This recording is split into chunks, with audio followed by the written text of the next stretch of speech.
Previously, I touched upon the mangaka Go Tanabe and his adaptation of H.P. Lovecraft's At the Mountain of Madness. It honestly blew me away from an artistic and atmospheric perspective. I also mentioned the fact that Go Tanabe has covered many other Lovecraft stories as well. Unfortunately, it seems that Dark Horse is going at a pretty slow pace when it comes to translating these, so we'll have to take what we can get.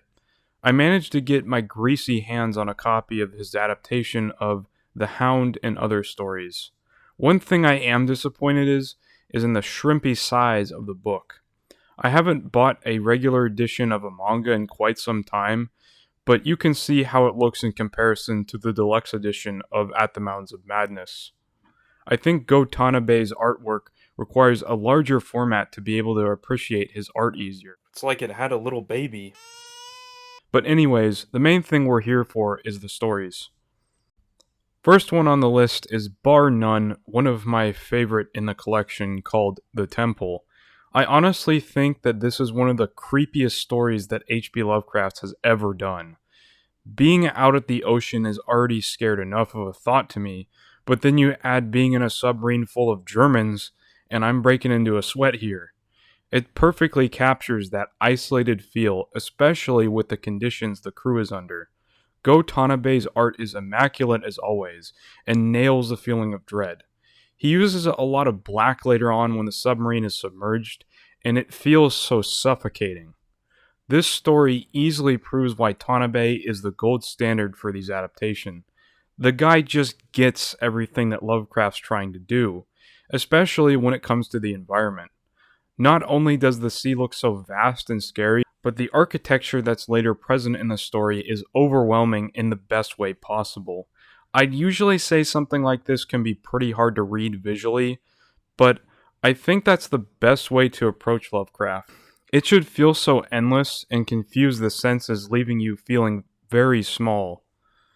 There's a bit of touchy subject matter in this adaptation, as Go Tanabe takes the original setting of World War I and moves it to World War II. I'm assuming that he changed it to that because the Nazis were obsessed with the occult in Atlantis. They viewed Atlantis as a way to resurge the Aryan race. I'm pretty sure that's Tanabe's reasoning behind it, otherwise it seems like a strange change.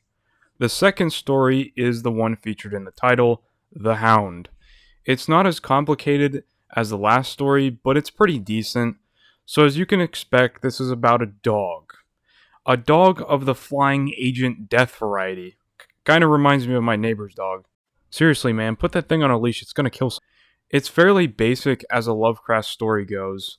Our characters find a MacGuffin, get spooked out by it, and then awaken some type of ancient evil. The art in this is really what kept me going, though. I feel like I'm reading a Bloodborne manga or something. The ending is also what I like about Lovecraft's works. He kind of leaves you dangling off of a cliff as you watch your characters meet their demise. Some of them can be very conclusive, like At the Mountains of Madness, but this one ends with a bang. The last story is entitled The Nameless City, which is the most Lovecraft-sounding title imaginable. There really isn't much of a story to this one.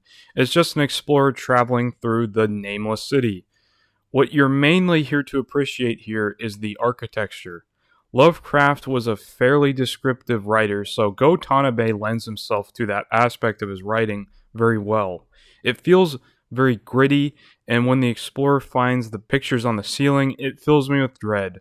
It does seem very familiar to At the Mountains of Madness, but this came out a whole 10 years before that was written.